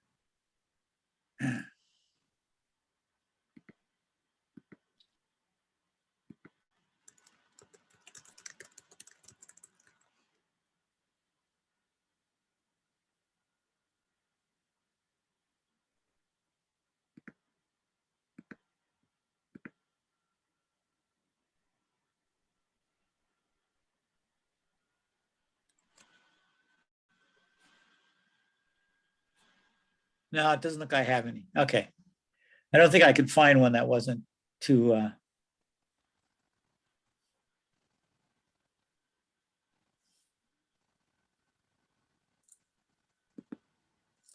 that wasn't too technical or too, you know, a lot of it's interesting, the lighting ones are by architects because it's a real design feature. And architects, they go into too much detail. You know, carpenters don't need all that, and it just kind of confuses us. I'd rather have, that's why I like that Rissinger. He's a contractor that has some smarts and has done some research, and it's kind of easier to listen to him because he talks our language. And architects sometimes are a little too, I don't know, sophisticated, I guess is the word. No, this isn't it. Where is it?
Okay, everybody see that Pathways to a Zero Net Energy Home?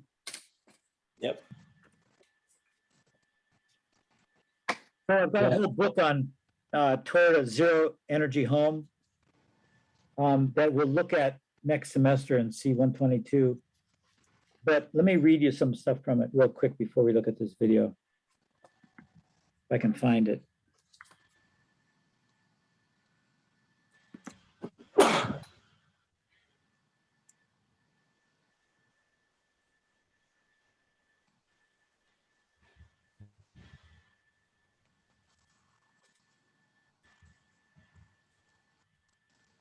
Yeah. Today, building standards are getting tougher, and there are many labels for super efficiency. There are zero energy homes, which we're going to look at, well, here. Net zero homes, and maybe that's what we're looking at. They even switched the words around. Carbon neutral homes, now that's an interesting concept, and off the grid homes. So the simple definition is that a net zero energy building produces as much energy as it uses on an annual basis. So it produces energy and it uses energy, and they should even out.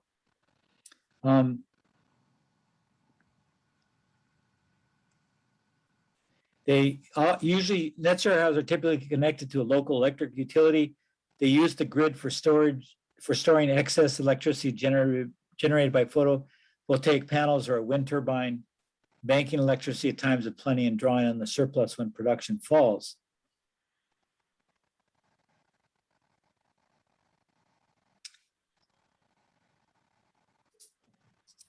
I want to find the carbon neutral one. That was interesting. Oh yeah, here's a, now listen to this. This is really good. Houses also can be designed to produce enough energy to offset the embodied energy in all the building materials, plus the energy required to build the house. So that's not just on their daily operating after the house is up, but it recoups some of the loss in energy from the manufacture of the, the materials and the cost of building the house. And so this means the house must produce more energy than it uses on a yearly basis. Roughly 8% of a home's energy use is embodied energy from producing and transporting the building materials used in its construction. This is sometimes called regenerative architecture, and it has a deep ethical vein running through it. A carbon neutral home uses a different metric to determine how to get to zero. More than just zero energy, it must be zero carbon emissions all the way back to the power plant or manufacturing facility that made the building products in the first place. On average, getting electricity from a power plant to a house is at best 30% efficient. From a carbon neutral standpoint, the electricity used from the grid has to be repaid, therefore, with 3 times more site-generated electricity to break even. So they're including anything that creates carbon. So you have to deal with the transmission lines because that causes more fossil fuel energy to be made by electrical plants. Same holds for building materials. If the marble tile in the foyer is from Italy, the energy produced at the house has to be sufficient to make up for the embodied energy from extraction and transportation of the marble. That's pretty far out, huh? That's really, it seems extreme to us, and especially us who don't have a lot of money. But if you have money, it's really kind of the moral high ground to take, because it's so easy to think you're covering, the greenhouse gases and this and that, when in fact, if you really look into it, you're not covering it as much as you think. So, and this whole thing about embodied energy, I've talked a lot about, which is why I like passive solutions to things, because any active solution requires a lot more energy and embodied energy. And simpler things have less embodied, reuse requires less embodied energy. So anyway, we'll go into that more next semester, but those are the kinds of zero energy, zero material costs or harmful material costs that we're looking at. And how houses now, and it's being stimulated by the government, especially state of California, because the state of California is right up there, and it will pass legislation as close to those types of houses as we can, as the market will bear, as the utility payers will put up with. So it's all coming. It's just a matter of how fast we can deal with it. So zero net energy definition, zero energy buildings, or zero net carbon. So we saw there's a slight difference in those. The zero net energy, for instance, here's an idea. If you want to make a house that produces as much energy as it uses, all you have to do is find out how much use that is. And it could be exorbitant. You could have all kinds of electrical devices that are unnecessary, opulent, this and that. You could have a mega mansion in Montecito. And then all you have to do, because you have a lot of money, is have enough solar panels or wind turbines in your yard. And since you've got giant acreage like Oprah Winfrey's house, you could have the solar panels out of sight, quarter of a mile away from your house, running your house. So that would be producing as much electricity as using, but it's not solving any of the problems, right? It's just an exorbitant way to live. So I always thought, yeah, there's got to be something more than, you know, being able to pay for energy producing processes like solar energy. So we're kind of starting to see that now.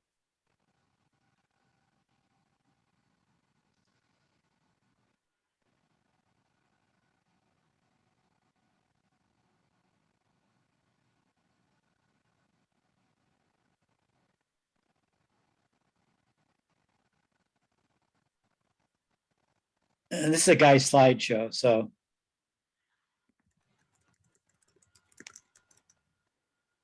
oh, you mean our Homo sapien ancestors had pubic hair? I didn't know that. Interesting, huh? That was a joke, everybody.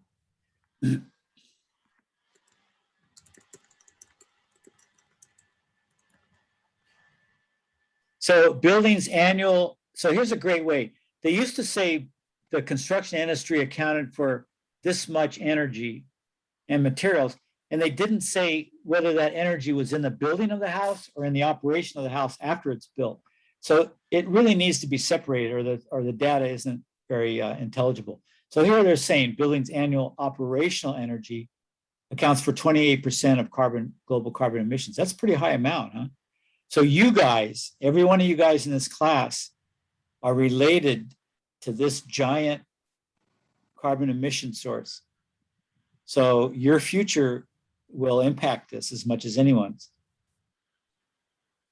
Average home in US contributes 7.5 tons of CO2 annually.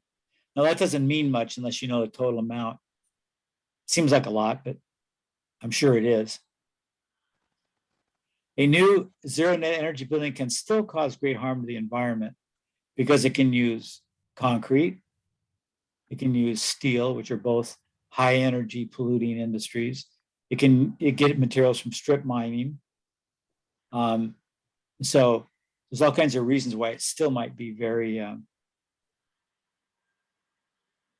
very greenhouse loading.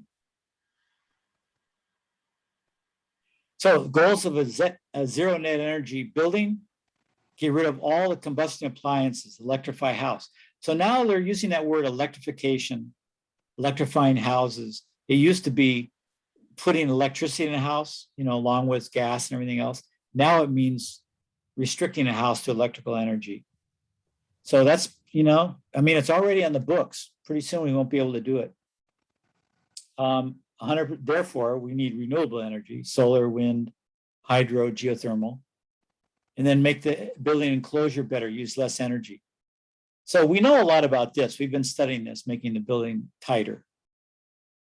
Renewable energy, we'll talk more about next class. Building performance, it's not so much what we're into.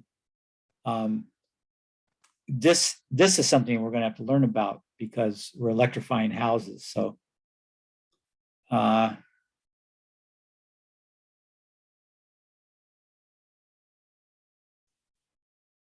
passive elements of a building. So passive means requiring no energy input to operate, no moving parts.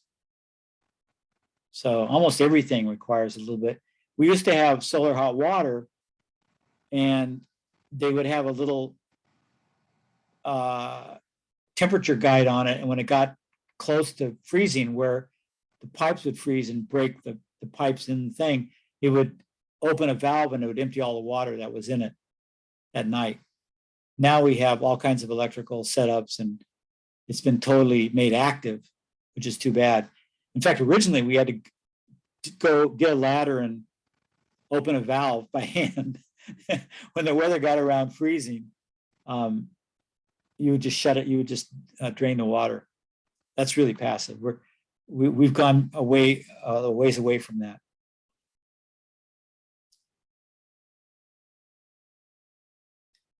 Okay, these are not things we don't. Oh, look at Bakersfield. Here you go.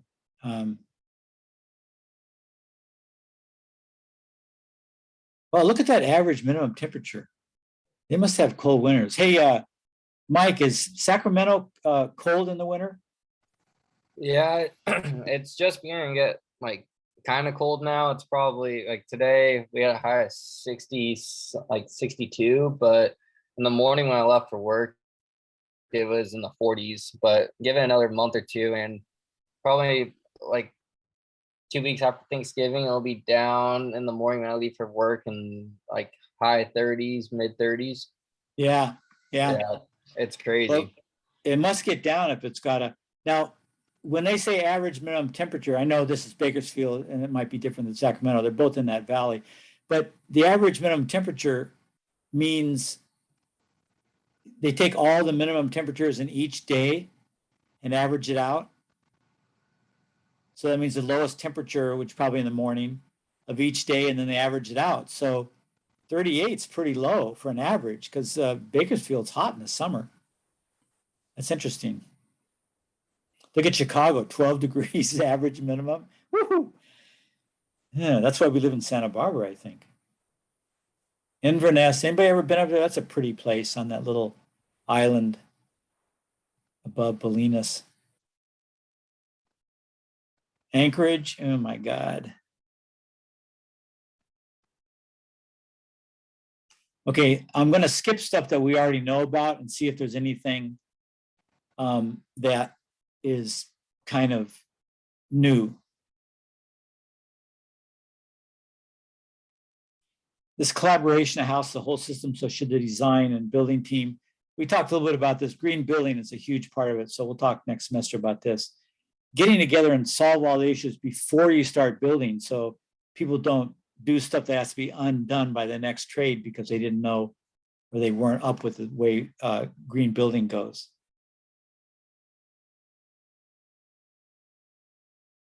Collaboration.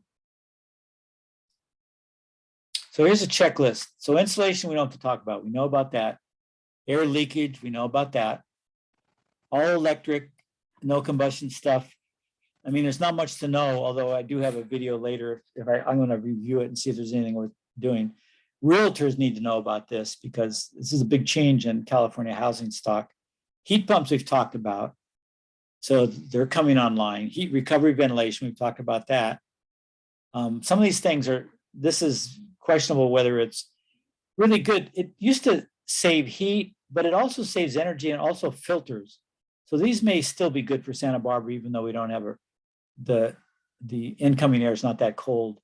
It may still purify and ventilate. So it shouldn't rule those out totally in this area. Induction cooking. I'm getting a stove in about a month, an induction cooker. I'll tell you how it works. I cook a lot, so, but I'm not that fastidious about, you know, the exact temperatures. I'm pretty flexible. Dennis Allen got one of these and we went to his house and looked at it. And he says, the induction kind of skips a few areas, like with a flame, you can kind of get the flame continuous from very low to very high. But induction, there's some gaps in the things. And so he had to learn how to cook with it, but he said he still liked it a lot. Continuous insulation, that means no thermal breaks. That's pretty much a given now. We studied that. Slab bottom and edges, they used to be optional, and it still is by the code, but more and more people are doing it, even in benign climates like Santa Barbara. Advanced framing, avoid thermal bridging, no mechanical equipment in attic. I don't know why. Use energy efficient appliances and lighting, utilize passive elements, solar net gain, heat gain, natural daylight, natural cooling, natural air movement. I'm really fascinated with natural cooling. When we do our CT122, we'll look at that because there's been a lot of traditional, the Arabs who have, Arab countries, Muslim countries that are Arab, come from desert areas. And so they've, over the centuries, millennia, they've developed really interesting cooling solutions, and we should be using more of those. Okay, nothing new there. So they're kind of doing all the best practices that we've been talking about for the last couple months, and they're putting them into one home. So these are new homes, and they're giving it a name, Zero Net Energy. We've studied crappy insulation practices and, blowing in stuff, continuous, for thermal breaks, sheet foam. We've studied that. Doors and windows, we looked at those today. Motors, fans, and pumps, appliances, electrical guides, blah, blah, cooking system. This is all electrical. These are active elements. We've looked at heat recovery and energy recovery ventilators. Those are a must in any place that's halfway cold. It's questionable here still, but a lot of people in Santa Barbara can afford all these things and they kind of do it because it's the in thing to do, but a lot of us don't have a lot of money to throw away. And so if we don't need one of these, we shouldn't get it, So I try to tell you what things I think are necessary and optional in a climate like this. Here's a guy using the induction. He seems to like it.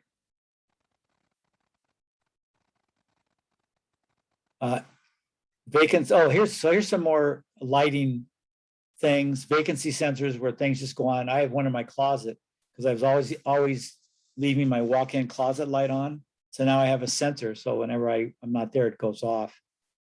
Ambient light. That's what we were talking about. Ambient light sensors.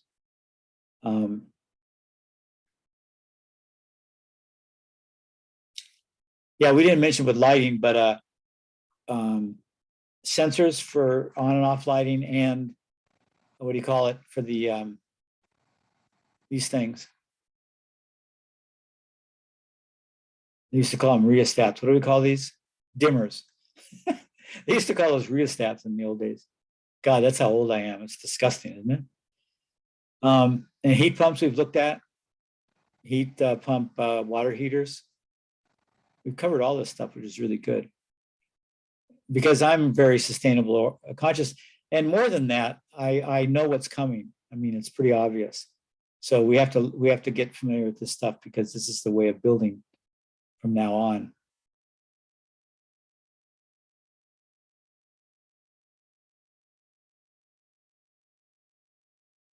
And we'll just skim through this and see if there's anything left to learn here. Nope. That was pretty good, huh? So I think we're pretty up on what's going on, in the construction in terms of zero net energy or passive house or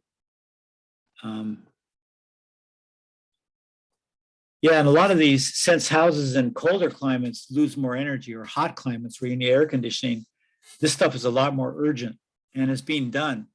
I mean, people don't fool around in snow country and desert country.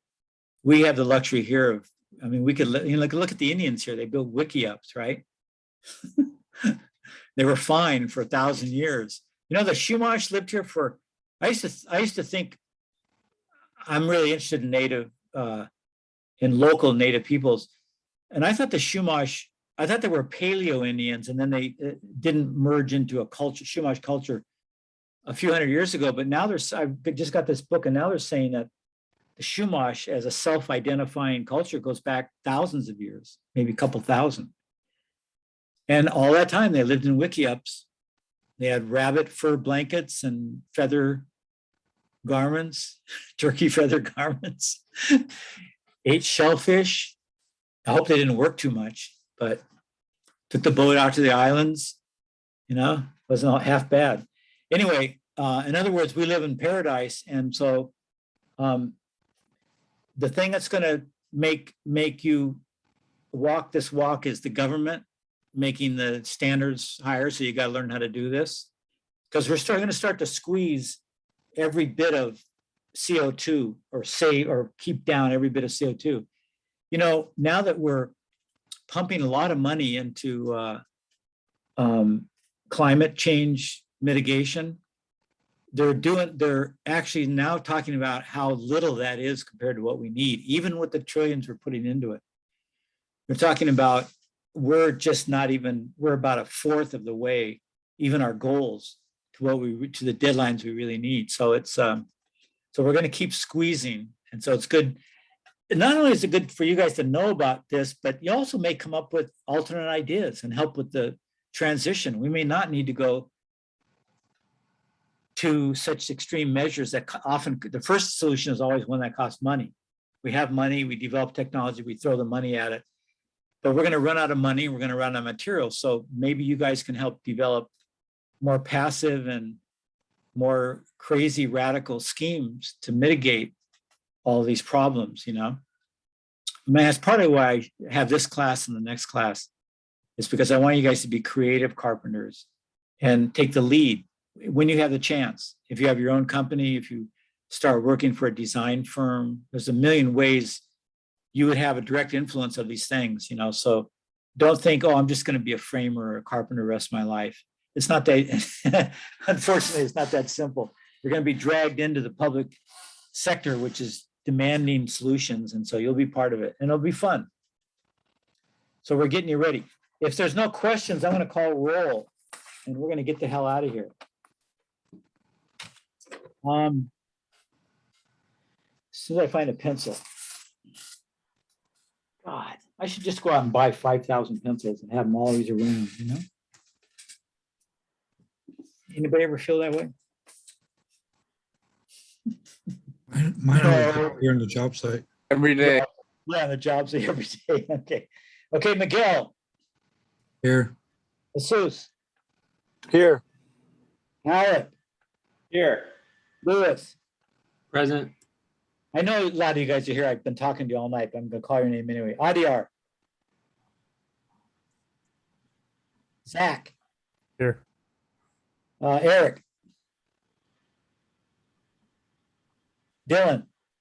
Here. Joel. Here. Michael. Jose Nunez. Hey, did you get me, or Here. you said my name, but did you mark me, Michael? Yes. And All right. also Jose. Jose. And yeah. And I saw John. John's here too. Yeah. Okay. And Austin's here. All right. Okay, guys. Well, you guys are coming a lot. It's good. Patrick, did you get any tips? What? What? Did you mark me down? Yeah, I got you. I bet. I know you were taking a Coke break, but I just have a sixth sense about you guys, you know. So Costco has Dune as a book in their book section. $10. I got a 70s copy up in my attic. I'm going to try to find it. If I can't find it, I'm going to go down and spend the bucks. $10 pretty cheap for a novel, right? That's not Yeah, bad. that's pretty standard. Yeah. And you know, I read the first couple of pages was about that thing where he puts his hand in that thing and it feels like it's burning it off. And if he pulls it out, he gets killed by a poison thing. And it was exactly like the movie. I couldn't believe it. I thought, damn. They captured it. All right. Enough science fiction talk.